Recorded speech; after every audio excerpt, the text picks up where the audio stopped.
2 for 2 and still going strong. Hi there, I'm Poopy Izzy 7.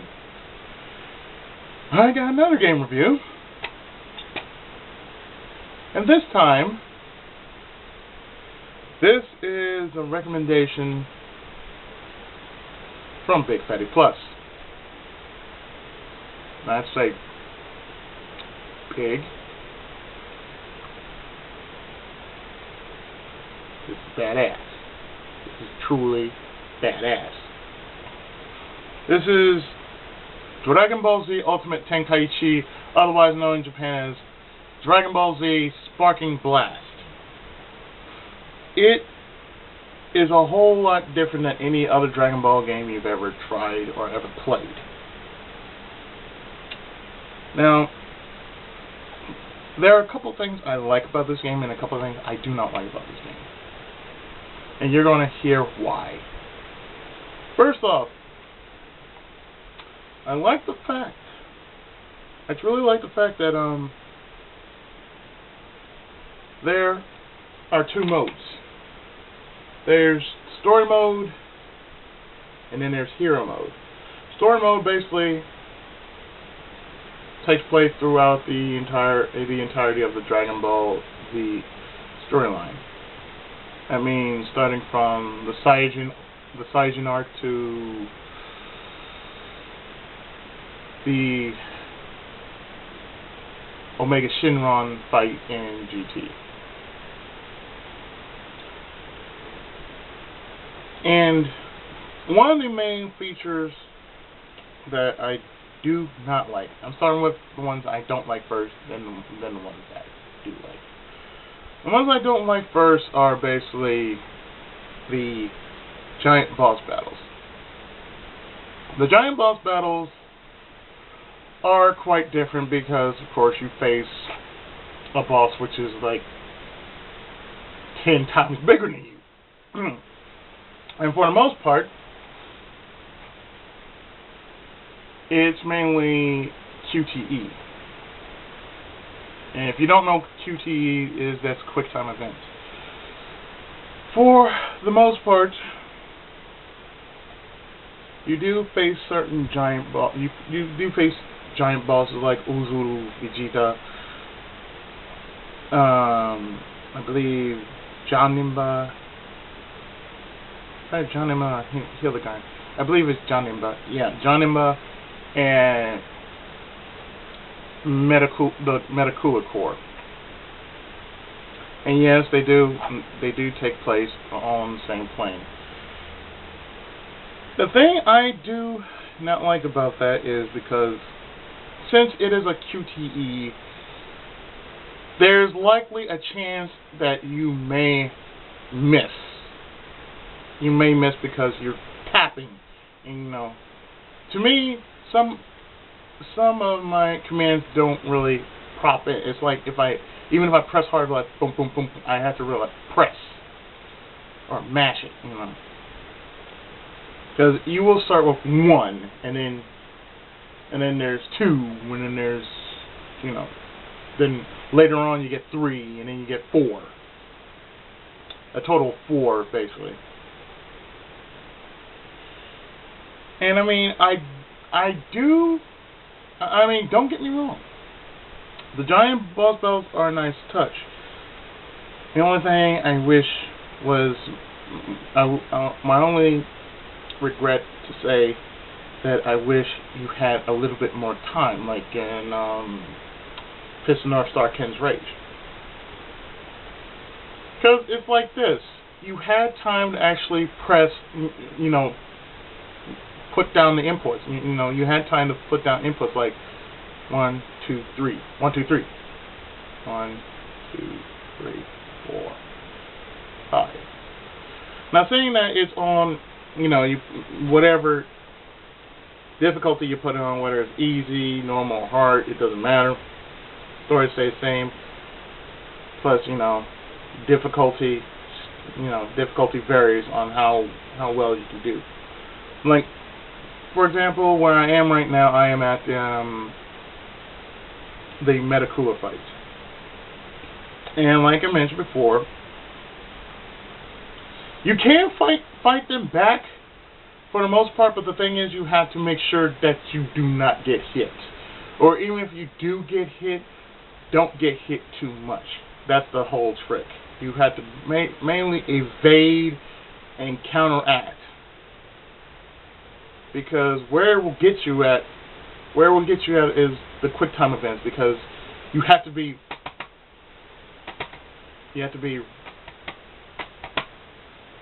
really spot on with the commands, because they're all face commands. You not only do that, but you have chase battles. And chase battles are a nice touch because, you know,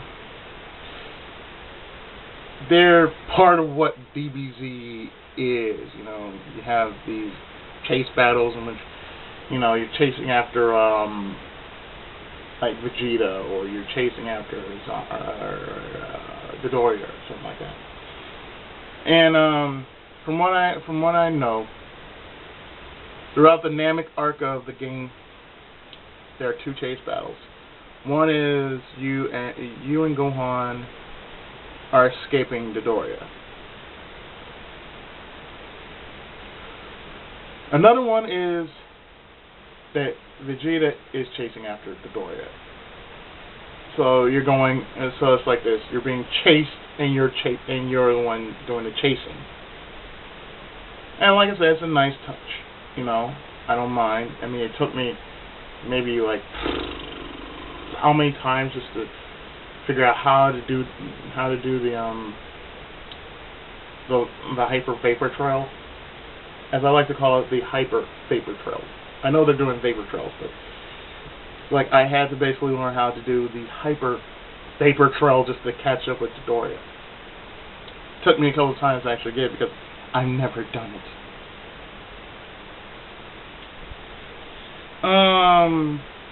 What else to say about this game?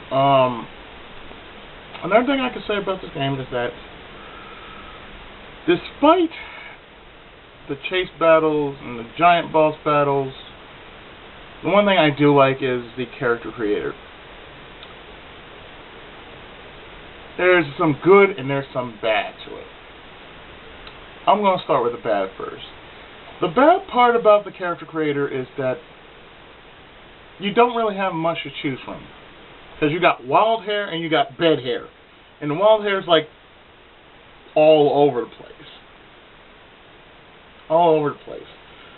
And you got bed hair, which is like, you know, right there. Your hair is like arc to the side, and maybe back a bit. I kind of wish there was more to choose from as far as character creator was designed. Like, for instance, the bloom. If you don't know what I'm talking about, see Chrono Trigger. The bloom hair, you know, that kind of hair. It's just like bloom. Another thing is, you know, you can also make them bald, but I mean, like I said, there should be more to it than just, you know, make that. Movie's going off. And that movie's going off. And I don't know what the hell wants to do. I guess I wish. Anyway, aside from that, yeah, I have to have my quality TV. Aside from that, there's a lot that the character creator could have had more use with. Like I said, the hair look, the face, you know, it could have been more like Dragon Quest IX, because you have more to choose from as, you know, as character creation goes. You know, you can actually make a character look like Krillin, Goku, Chrono. It doesn't matter. You could, and sky's the limit with, you know, creating a character. Whereas the character creator here isn't really much to really work with. You gotta use whatever is there.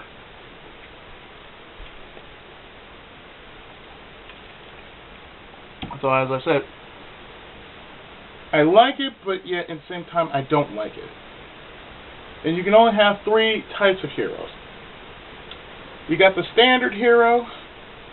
You got the standard hero with the standard attack, defense, that sort of thing. The sort of standard. You got the standard basics. You know.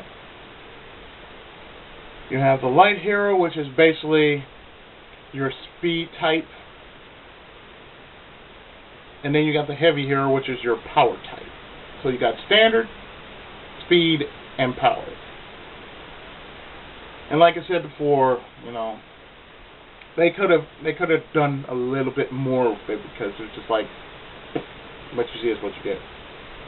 I mean, you get different voices and all that, but still, when you do character creation, like say you do like on WWE 13, for example, you have different palettes to work with, different templates. You know, you have a choice on how you can make your person. It's like any other game which has a decent character creator. I don't care if it's this game, Saints Row. It don't matter. It could, hell, it can even be Samurai Warriors for all I care. And that too has character creation. But, you know, character creation is something I kind of value, because, you know, me as an author, I like to imagine what a certain character will look like. But aside from that, character creation in this game just really does lack. It really does lack. Like I said, there should be more to actually work with than actually trying to do anything else. Aside from that, it works. My standard character is named Tenkaichi. My light character is named Sayuki, and my heavy heavy character is named Sengoku. Yeah, Sengoku. From an alternate universe, Sengoku, Sayuki, and Tenkaichi. And as I mentioned before, that, you know, it could have been more, but, you know, despite that, it's alright. The battle mechanics, damn. The battle mechanics are so much more detailed the way a Dragon Ball Z fight should be. I mean, you can basically pull off chains without having to worry about your power, you know, your ki.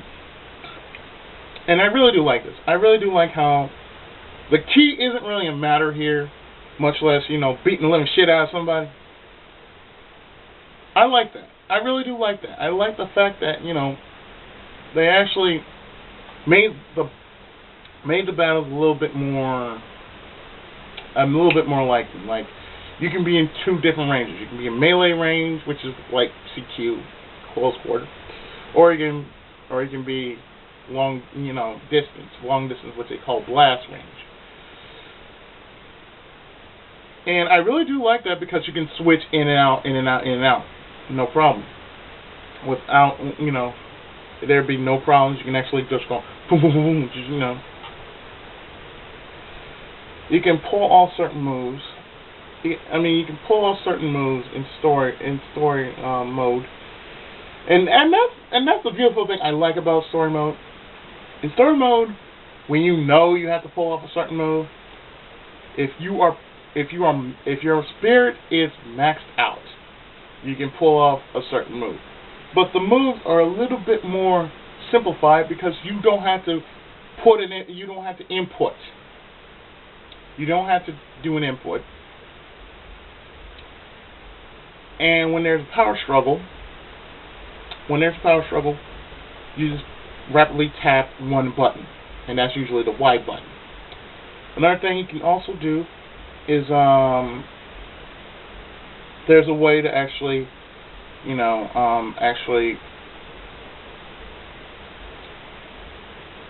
find a way to actually defend, or most likely deflect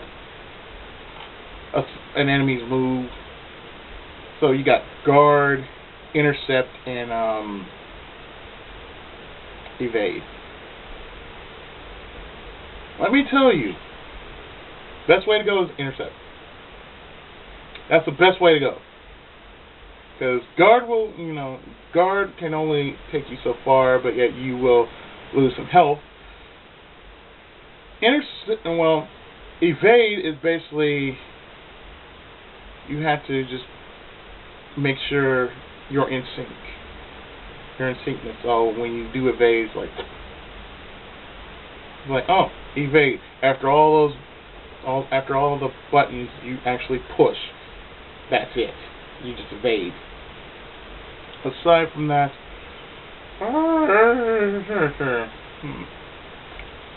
I like just going head on and intercepting. That's just me. I just like going. But aside from that, I do like the battle system.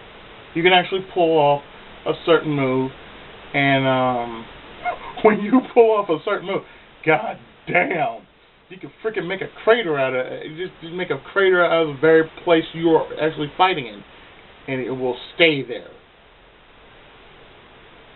It will not fade. It's not gonna fade away. It's like, oh, nothing happened. No, it's gonna be there. I do like certain fighting games in which whatever kind of hit you make, whatever kind of move it is, you actually cause environmental damage. Best part about a fighting game is when you do give or take damage to the stage itself, it shows. I like that. And it's just like, being battle damage and all that. I like to see that. I don't want to see anybody they're spotless after a battle. Nah, if you're gonna throw down, you are gonna take some blows. You are gonna take everything that they're going to shove right at you. Whatever it is, no matter how messed up it might be, you are going to take some damage. Just believe that. Aside from that, like I said, the battle mechanics, they're good. The character creator engine, it's not bad. I wish they would do a little bit more, but that's just out of personal preference. But I believe the best part of this game is that you finally hear Hironobu Kageyama do Chala Head Chala in the opening. I mean, a Dragon Ball game cannot be complete without the awesomeness that is Kageyama. And for all those who say differently, you just have no taste. But yes, this is probably the only game in which I could hear Hironobu Kageyama sing Chala Head Chala and not hear an instrumental version.